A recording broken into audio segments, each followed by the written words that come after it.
စိုင်းရီမိုးကိုအခုလိုပုံစံနဲ့ဆက်ဆံလိုက်လို့ဝေဖန်ခံနေရတဲ့ခင်ဝင်းဝါ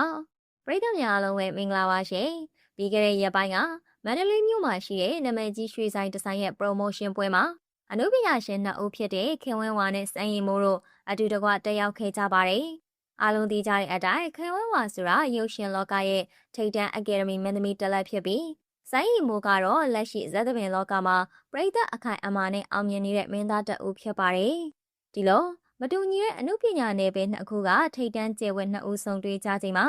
ခင်ဝန်းဝါရဲ့ဆန်းဆန်မုံနဲ့ပတ်သက်ပြီးအွန်လိုင်းစာမျက်နှာတွေပေါ်မှာဝေဖန်သံတချို့ထွက်ပေါ်လာခဲ့ပါတယ်။လူအများစုကချီးကျူးခဲ့ကြပေမဲ့တချို့သောအမြင်ကျတဲ့သူတွေကတော့အကယ်ဒမီမင်းသမီးတယောက်ကဇမင်းသားတယောက်ကိုဒီလောက်ထိရောရောနောနောနေစရာမလိုဘူးဆိုပြီးအစစ်အတမ်းခွဲခြားတဲ့ဝေဖန်မှုတွေပြုလုပ်လာကြပါတယ်။ဒီလိုဝေဖန်မှုတွေထွက်ပေါ်လာရတဲ့အဓိကအကြောင်းရင်းကတော့မြန်မာအမှုပညာလောကမှာ KSS အမြင့်တွင်နေတဲ့အယူအဆအမှားကြီးတစ်ခုကြောင့်ပဲဖြစ်ပါတယ်။ရုပ်ရှင်နဲ့ဗီဒီယိုသရုပ်ဆောင်တွေဟာအေကွန်ခန့်တွေလှပတဲ့ရှူကင်းတွေချာမှာတမိုးကြီးကင်မရာတွေရှိသရုပ်ဆောင်ရပြီးအမှုပညာကြီးလည်းမြင်မာကြပါတယ်။ဇမင်းသားမင်းသမီးတွေကတော့ဖုန်ထူထူတောကျုံအောင်ကြားကဇက်စင်တွေပေါ်မှာတညာလုံးမအိမ်မနီကားပြဖျော်ဖြေကြရပါတယ်။ဒီလိုလုပ်ငန်းခွင်တဘာဝကွာခြားချက်ကိုအခြေခံပြီးရုပ်ရှင်သရုပ်ဆောင်တွေကဇက်သပင်အမှုပညာရှင်တွေထက်အစင်တန်းပုံမြင်နေဆိုတဲ့ခွဲခြားဆက်ဆက်မှုတွေရှိခဲ့ပူပါတယ်။အခုလိုဇက်သပင်လောကပြန်လည်ထွန်းတောက်လာချိန်မှာတော့အရင်လိုခန့်နေနေဆက်ဆံခြင်းတဲ့သူတွေ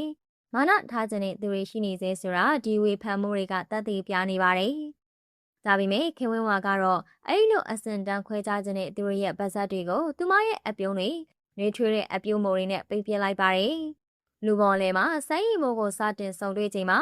ခင်ဝင်းဝါဟာငါကအကယ်ဒမီမင်းသမီးပဲဆိုတဲ့မာနာမျိုးလုံးဝမထားခဲ့ပါဘူး။အခုမှပထမဆုံးအကြိမ်လူချင်းဆုံဖို့တာဖြစ်ပေမဲ့အနုပညာမောင်နှမအရင်တွေလိုပဲဖော်ဖော်ရွေ့ရွေ့စကားတွေပြောတရင်တနည်းနှုတ်ဆက်ခဲ့ပါတယ်။သူမရဲ့ဒီလိုရဟာအဆင့်တန်းခွဲခြားတတ်တဲ့အယူအဆဟောင်းကြီးကိုလူပုံအလဲမှာရိုက်ချိုးပြလိုက်တာပါပဲ။စိုင်းရီမိုးဘက်ကလည်းရင်ကျေးပြူငှာစွာနဲ့ခင်ဝန်းဝါရဲ့နှွေးထွေးမှုကိုတလေးတစားပြန်လေတုံ့ပြန်ခဲ့တာကိုဗီဒီယိုဖိုင်တွေထဲမှာအထင်ရှားမြင်တွေ့ခဲ့ရပါတယ်။တကယ်တမ်းသုံးသပ်ကြည့်ရရင်ဝေဖန်နေကြတဲ့သူတွေဟာအမှုပညာရဲ့စစ်မှန်တဲ့တန်ဖိုးကိုနားလည်ကြသူတွေသာဖြစ်ကြပါတယ်။အမှုပညာဆိုတာရုပ်ရှင်ပိတ်ကားပေါ်မှာပြသမှဇက်စင်ပေါ်မှာကားပြမှတန်ဖိုးရှိတာမဟုတ်ပါဘူး။အမှုပညာဖန်တီးမှုတိုင်းမှာကိုယ်ပိုင်အနှစ်သာရနဲ့တန်ဖိုးတွေအသီးသီးရှိကြပါတယ်။ခင်ဝန်းဝါရဲ့လုပ်ရဟာဝေဖန်စရာမဟုတ်ပဲလေးစားအတူယူစရာလုပ်ရတစ်ခုသာဖြစ်ပါတယ်။သူမဟာကိုနှိမ်ချတတ်တဲ့စိတ်ထားရှိသလိုအခြားအမှုပညာရှင်တယောက်ရဲ့စ조사အားထုတ်မှုကိုလည်းအပြည့်အဝအတိမတ်ပြုလေးစားတတ်သူပါ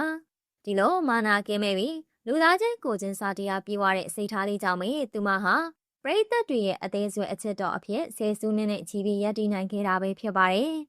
အချောအားဖြင့်ပြောရရင်တော့နေရာဒေတာပလက်ဖောင်းဘလောက်ပဲကွာခြားနေပါစေစစ်မှန်တဲ့အမှုပညာရှင်အချင်းချင်းကြားမှာအပြန်အလှန်လေးစားမှုဆိုတာအမြဲတမ်းရှိနေပါတယ်ခင်ဝန်းဝါနဲ့စိုင်းရီမိုးတို့ရဲ့ဆုံတွေ့မှုဟာမြန်မာအမှုပညာလောကအတွက်လှပတဲ့မှတ်တိုင်တစ်ခုဖြစ်တယ်လို့အဆင့်အတန်းခွဲခြားတတ်သူတွေအတွက်လည်းအကောင်းဆုံးသင်ခန်းစာတစ်ခုဖြစ်စေခဲ့ပါတယ်။ပရိသတ်တို့ကရောခင်ဝန်းဝါရဲ့အပြုအမူကိုဘယ်လိုများမြင်မိလဲဆိုတာအမြင်လေးတွေကိုကောမန့်မှာပြောပြပေးခဲ့ကြပါအောင်ရှင်။